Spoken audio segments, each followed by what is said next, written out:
శ్రీ గురుభ్యో నమః. సింహరాశి జాతకులకి శని కుజుల యొక్క సంఘర్షణ ప్రభావం ఎలా ఉండబోతుంది?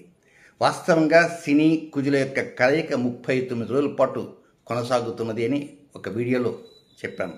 ఈ 39 ఏం జరగనుంది అని ముందు ఆ వీడియో చూడటానికి ప్రయత్నం చేయండి. ఆ వీడియో చూస్తేనే తప్ప ఇప్పుడు నేను చెప్పేది అర్థం కాదు. డైరెక్ట్గా ఈ వీడియో ఉన్నారనుకోండి, ఏం చెప్తున్నానో ఏమిటో కూడా అర్థం కాదు. అయితే ఈ శని కుజులు ఎక్కడ కలుస్తున్నారు?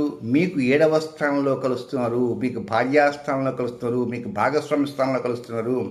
వివాహం కానటువంటి వారికి కావచ్చు, దంపతులుగా ఉన్న వారికి కావచ్చు, వివాహం అయ్యి కొంచెం భార్యాభర్తల మధ్య దూరం పెరిగి విడివిడిగా ఉన్నవారికి కావచ్చు, వ్యాపార భాగస్వాములకు కావచ్చు, ఎంతోమంది ఉంటారు సింహరాశిలో. వారందరికీ కూడా ఇవన్నీ వర్తిస్తుంటాయి. ముఖ్యంగా మీరు కుజ మహాదశ జరుగుతున్నా, శని మహాదశ జరుగుతున్నా, లేక శని అంతర్ జరుగుతున్నా, కుజ అంతర్దశ జరుగుతున్నా మరికొన్ని ఎక్కువ జాగ్రత్తలు కూడా తీసుకుంటూ ఉండాల్సిన అవసరం ఉంది. అయితే ఇంతకి శని కుజులు కలుస్తున్నారు కదా, ఎక్కడ కలుస్తున్నారు? 7వ స్థానంలో, 7వ స్థానంలో కలుస్తున్నారు కదా. కనుక ఆ కలుస్తున్నారు కనుక 10వ తేదీ అంటే ఏప్రిల్ 10వ తేదీ పిన్ టు పిన్ వచ్చేస్తారు. 9వ తేదీ ఉగాది.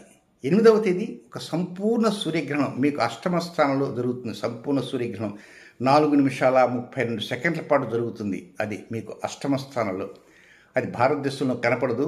అది కనపడకపోయినా దాని ప్రభావం కించిత్ ఉంటుంది. దాని గురించి ఎక్కడా దిగులు చెందాల్సిన అవసరం లేదు, ఆందోళన చెందాల్సిన అవసరం అంతకంటే లేదు.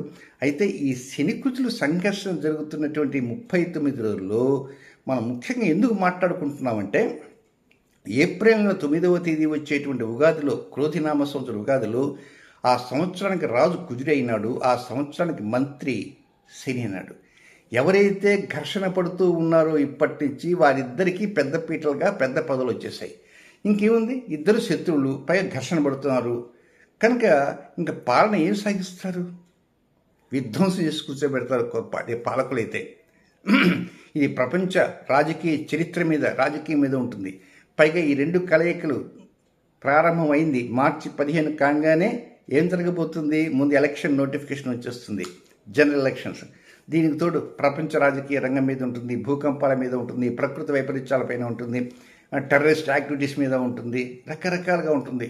కొంతమంది ఉన్నపలంగా రాజకీయ రంగంలో ఉన్నవారు అరెస్టులు కూడా ప్రారంభమవుతాయి. ఈ మార్చి 15వ తేదీ సాయంత్రం 6:08 కలయికకి ముడిపడింది. అంటే కలయిక జరగటానికి కుంభరాశిలోకి ఈ కుజులు రాగానే కొన్ని రాజకీయ పార్టీల్లో కొంతమంది వ్యక్తులను కూడా అరెస్ట్ చేయడం జరిగింది. ఇంకెంతమంది అరెస్ట్ అవుతారో ఏమిటో, దీని పర్యవసానం ఎలా ఉంటుందో వేచి చూడాలి.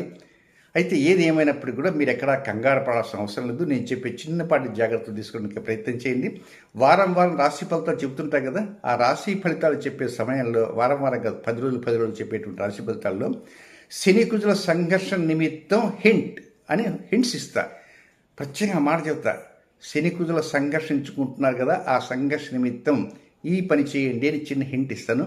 అది ఆచరించడానికి ప్రయత్నం చేయండి. దీనితో పాటు ఇప్పటి నుంచి జూన్ నెల 30వ తేదీ వరకు ఒక ముఖ్య గమనిక ఉంది. అదేమిటంటే, ప్రతి మంగళవారాల్లో కూడా సత్యపు వాక్కులకే ప్రాధాన్యత ఇవ్వాలి. అసత్యాన్ని దగ్గరికి రానికూడదు. ఎవరు అడిగినా కూడా సత్యానికే ప్రాధాన్యత ఇవ్వండి. అమ్మా ఇది మా వల్ల కాదండి అనుకోవచ్చు, తప్పదు మరి. కనుక సత్యపు వాక్కులకే ప్రాధాన్యత ఇవ్వండి. లేదంటే ఎవరైనా అడిగినా, మీరు అడిగిన ప్రశ్న చాలా బాగుందండి, దీన్ని చెప్పాలనే సమయం చాలా పడుతుంది, రేపు చెప్పేస్తాను, రేపు తప్పకుండా చెప్తాను అని చెప్పి తప్పించుకోండి, అంతే, సింపుల్గా. దీంతో పాటు ఆదివారాలలో ప్రతి ఆదివారం సాయంత్రం సమయంలో రాహుకాలం వస్తుంటుంది. 4:30 to 6 రాహుకాలం. ఆ రాహుకాల సమయంలో కూడా కొంతవరకు ఫుల్గా ఆ రాహుకాలం గడిచేంత వరకు సత్యపు వాక్కులకే ప్రాధాన్యత ఇవ్వాలి, అసత్య వాక్కులకి ప్రాధాన్యత ఇవ్వకూడదు. అది ఎప్పటిదాకా? జూన్ వరకు మాత్రమే. అంటే జూన్ వరకు వచ్చేటువంటి ప్రతి మంగళవారాల్లో మంగళవారం ఉదయం తెల్లవారితే నెక్స్ట్ బుధవారం ఉదయం వరకు ప్రతి ఆదివారాల్లో సాయంత్రం రాహుకాల సమయం ప్రారంభమైన దగ్గర నుంచి, అంటే 4:30 to 6 ఈ రాహుకాలం వరకు కొంచెం జాగ్రత్త తీసుకుంటూ ఉంటే సత్యానికి ప్రాధాన్యత ఇస్తూ ఉంటే చాలా ఆనందంగా ఉంటుంది. వృత్తిలో, వ్యాపారంలో, వ్యవహారాల్లో, ఆర్థిక వ్యవహారాల్లో, ఆర్థిక రంగాల్లో, దాంపత్య జీవితంలో మెయిన్ భాగస్వాములు కనుక ఉంటే భాగస్వాముల్లో వివాహం కానటువంటి వారికే వివాహం అయ్యేలాగా, వివాహం ఎందుకో కాకుండా ముడిపడి అది ఇది ఏజ్ పెరిగిపోతుంటుంది. దీనివల్ల ఒక్కోసారి ఏదైనా కొంచెం వివాహాల్లో నిర్ణయాల్లో మోసాలు జరిగేటువంటి అవకాశాలు ఉంటాయి.